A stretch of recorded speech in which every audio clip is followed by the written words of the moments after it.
executive assistant, Ms. Nadia Harbin. I just found out that you can get this live streaming on the TV, so she's in there watching. Ms. Nadia, thank you for all that you do. She's a great part of this program. Does an unbelievable job with our players, former players, alumni. Does an unbelievable job with all those things, all the aspects of the program, keeping me sane, keeping my schedule organized. And she's a wonderful lady on top of all that. Proud of the win Friday night. Going back and looking at the tape, still some things that we got to clean up. But again, our kids play really, really hard. They compete. They understand situational football, and they do a really good job when the situations pop up. Doing those kind of things. I thought the big emphasis for us and a big difference in the game was the kicking game. So really changing the field position. Our punt team significantly beat their punt return team, and vice versa for our punt return versus their punt. And our kickoff return teams did a really good job. We moved some guys around. Wanted to get more out of our gunner play. And we put Randall Jones and Freddie Johnson, who were two receivers for us, at the gunner position. And they made some really good impacts in the game for us. Freddie's got to learn that this means fair catch. Don't hit the kid. It was his first time ever playing gunner, and he had some speed down the field. So that was tremendous, changing field position in the game. The whole week, everybody's been talking about the sacks, and there were some really good pass rushes. There was really good things going on in the pass rush game. But just as everything else in our program, we are an effort-based program. When you go back and really study those 9 sacks, really didn't have a lot to do with just unbelievable natural ability. It had to do with effort. The play that Quincy Roche made, toward the end of the first half, sack, calls fumble, and then finding a way to recover the fumble. I think just those little simple details of being an effort-based program really show up. And then Quincy Roche got the co-defensive player of the week in the conference, and just really proud of him and his process. We talk about that all the time, perfecting our process. Every single week you've got a process that you go through to get ready to play. And I thought at a young age, Quincy really is starting to develop his process and starting to put some perfection to it. And if he can just carry that through his career, he is going to be a great player for us. And then Logan was named honorable mention in the conference. Thought he had a really good game, moved the offense, leadership, poise, changing the tempos of the game. And again, I think his process, the way he studies film, the way he comes in, the way he takes every advantage of versus the scout team versus good on good. Been really proud of him. Rich gave me the stats, the most passing yards of any quarterback in Temple history through the first 3 games as a starter. So really proud of him, just proud of him as a kid, how he comes in and works, how he approaches the game. Been really, really pleased with him in that position, how they work together. Back-to-back 6-day weeks. I don't even know what today is. I think it's Cadova Tuesday around here. But for me, it's a Thursday. We had our Thursday practice this morning. We had our Thursday meetings. We had our Thursday one reel after practice. And what that is, we take a period of practice and we do it up in the film room. So we go through the entire practice, get after it. Scout team does a great job. And then the last 10 minutes, we blow it up. Offense comes and runs in here, and they have a 15-play video period. They're making all the calls, making all the checks, watch the tape. Defense is in the other room doing the same thing. When money down comes up, Greg Webb and all the other guys are jumping up and down, money down. But that's just part of our process. And that's what we did today. That's why you saw them coming out of the building. So the last period was actually up here for one reel. Coaches have been amazing. I don't think a single coach has left here before 12:30 this week just because it's a short week. Everything's condensed. So you got to get a lot in. So I just appreciate their effort. How they turn over every stone to find an advantage for our kids. And obviously the opponent that we're facing this week, nationally ranked. They've got tremendous athletes all over the field. They're well coached. So we understand the challenge that we have ahead of us. Our kids are excited about it. Our coaches have really, really worked really hard to put together a good plan to give our kids every chance possible to go down there and have some success. Last thing before we open up the questions, the scout team players of the week, I always like to mention this. Vincent Israel, one of the offensive line, was the offensive scout team player of the week. Arnold Ibatike, the freshman defensive end, was defensive. And then Mike DiFrancesco was the special team player of the week. The Apex Predators, Isaiah Graham Mobley, did a great job on all the teams as a kickoff return team and on kickoff. Defense, obviously, Quincy Roche was the apex predator on defense, and I'm gonna take some time with this one. Nick Sharba was the apex predator on offense, but he was unbelievable on special teams. He had 3 tackles on kickoff coverage. Then on the one return, we got a good return and they stripped the ball. Nick Sharp is the one, based on effort, recovers the ball for us. He had a huge play in the game. Huge play, and that could have been a huge momentum shift if they get that ball after they had just scored.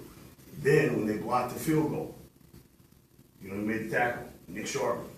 So Nick Sharga significantly impacted the game, all because of unbelievable effort. He's a talented kid, he's a tough kid, he's a physical kid, but he gives relentless effort on every play, regardless of the team that he's playing on. And then the big reveal, I don't think you guys saw it out there, you weren't out there, but the jersey #1 this week is going to go to a kid who's a senior. And everybody sees what a great player he is on a daily basis. Everybody sees what he does on Saturday, and he makes great plays for us.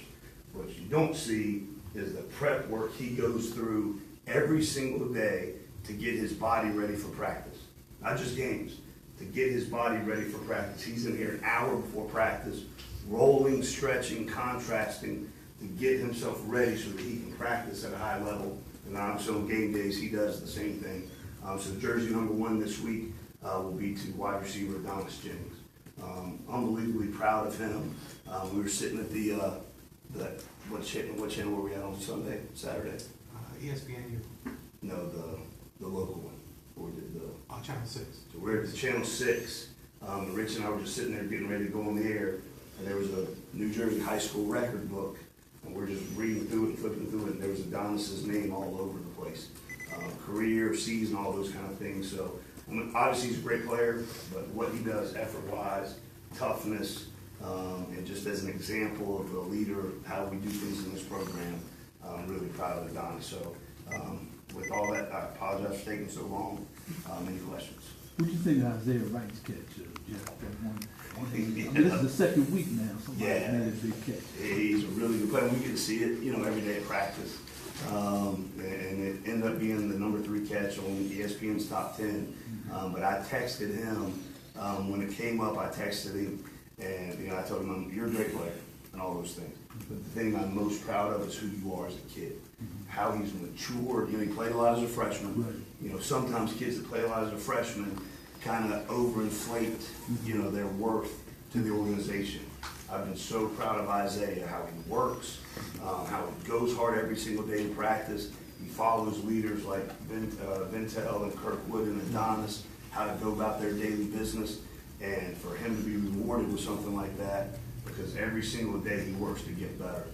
So I just think that unbelievable catch was just a result of every single day coming in here and working on his craft and being a mature kid in this program. So he's pretty versatile too. Because what's that? He's pretty versatile too. Yes, yeah.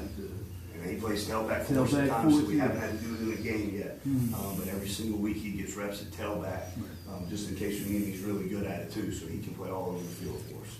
Do you like playing these games on Thursdays and Friday nights? Haven't done it a lot, but I do. I like it. It's a great chance to get exposure for the program. It's the only game in town. It's on prime time. So our kids are excited. That's why you come to a top 25 championship program, is to play games like this on a national stage. And on Thursday nights is usually when most coaches are off. College coaches are off and they're at home and working or whatever, just enjoying the night. So all of my buddies are going to be watching. Some of the University of Florida coaches are going to come down to the game. Some of our old money down guys from the University of Florida, you'll see them on the sidelines doing money down for us. So it's going to be an exciting event. We got a lot of players from Florida that I know they're excited. But anytime you can play on a national stage, everybody's game, in some way, shape, or form elevates. So I know our guys are excited. They have a worthy opponent to play against as well. Jeff, Ventel is from that area. Yes. Can you sense that means a little more to him going back there? I think so. And Jaquise Thomas, a lot of our kids from Florida. I was a coach in that state for 5 years. So whenever I see the guys, I'm like, we're going home to play. And the kids, get excited. They're smiling. They're going to be in front of a lot of their family and friends. Playing up here, sometimes they don't get as many family and friends to play in front of live. But come Thursday night, there'll be a lot of their family, a lot of their friends. We'll get to see them play, and obviously be on a national television stage. Everybody's going to get to see them play as well. So, but I think they're excited to go back home. I think Vintel is. He's had a really good 2 weeks of practice. Played really well. The play that I was most proud of on Friday night again, he extended a drive just like he did 2 weeks ago to put us in position to seal the game. So it was 3rd and 17, 3rd and 18, and he runs an out route and had the presence of mind and the effort to make sure he got that first down for us. I just think those little moments really show you who a kid is, what a competitor they are, what a teammate they are. Another kid I want to mention effort-wise is Jacob Martin. So the last play of the game, Sharif Finch comes around the edge, sack, calls fumble, the ball pops out, goes to the running back. I think he runs for like 29 yards. But the thing that was impressive, you go back and watch that play, Jacob Martin comes, gets double teamed, falls down, or gets tackled, whatever, jumps up, tries to tackle the running back, misses. It's not even a millisecond. He's up and back at full speed to chase the kid down. And I just think those effort-based plays are what makes these kids so special, and how I'm so proud to be their coach. You always talk about how proud you are of these kids and their preparation, Sure. but with the way that USF and Temple have been linked the last 2 years in Right. terms of the East, you feel a little bit more juice from your. There's a healthy respect for their players. There's a healthy respect for their program. They know what it means to the division. They know what it means to the conference. We try to minimize it down to here's what we have to do. Here's what they do. Here's who they have at their certain positions. Here's what they're going to do. And we've got to execute. We've got to play hard. We've got to play one single play at a time, and don't let the situation be bigger than the individual plays, because that's when teams make mistakes, when they're just looking 8, 10, 20 plays down the road, so they're playing one play at a time. And I think our kids do an unbelievable job of doing that, playing one play at a time. How do you evaluate Flowers? He's a good player.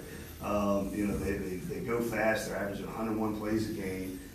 He's a really good athlete. I think that everybody knows that. But I think the thing that's impressive is his poise, how he spreads the ball.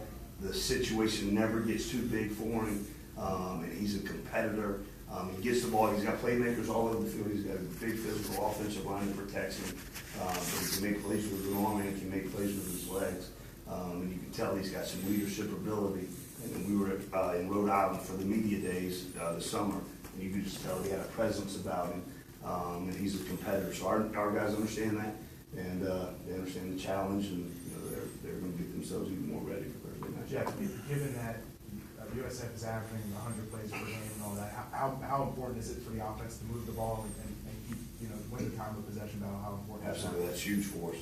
And then on defense, we've got to create turnovers. We have to get off the field on third down. South Florida does an amazing job.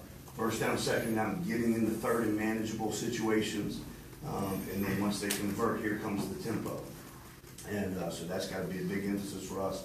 Getting off the field on third downs, and we have chances, we have somebody wrapped up, we have to create turnovers. So that's been a big emphasis every week. Our offense has done a great job protecting the ball. Defense has to create a lot more turnovers. They understand that, and that's going to be the emphasis for Thursday night. Are you preparing as if you're not going to have Bear?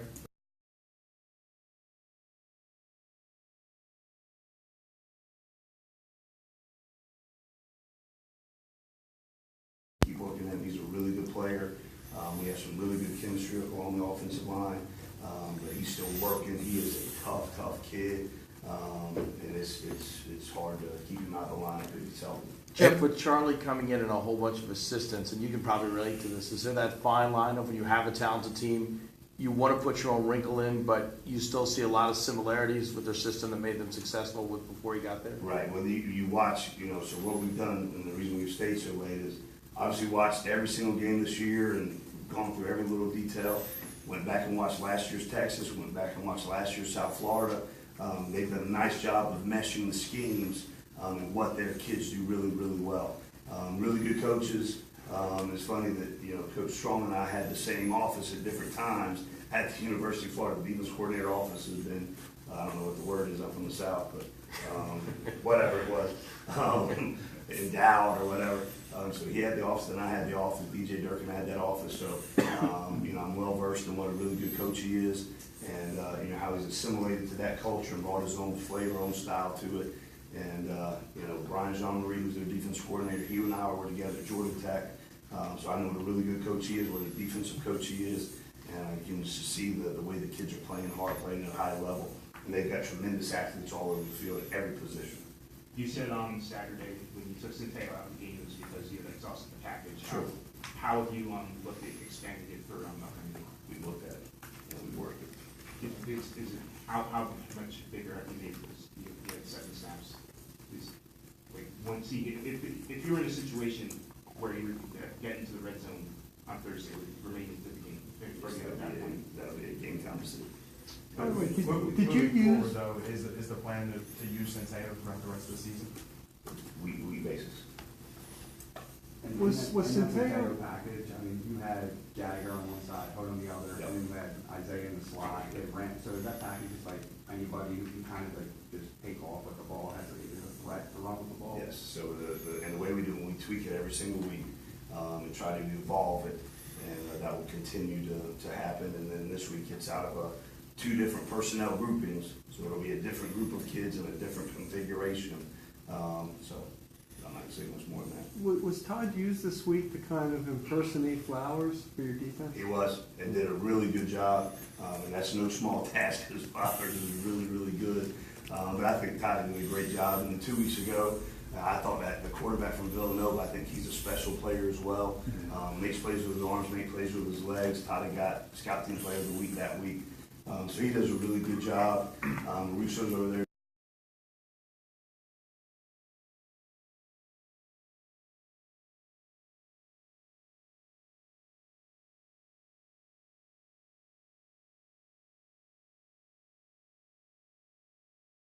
Our women's soccer team had a game. We had the travel team in meetings, and we sent the non-travel team to the women's soccer game.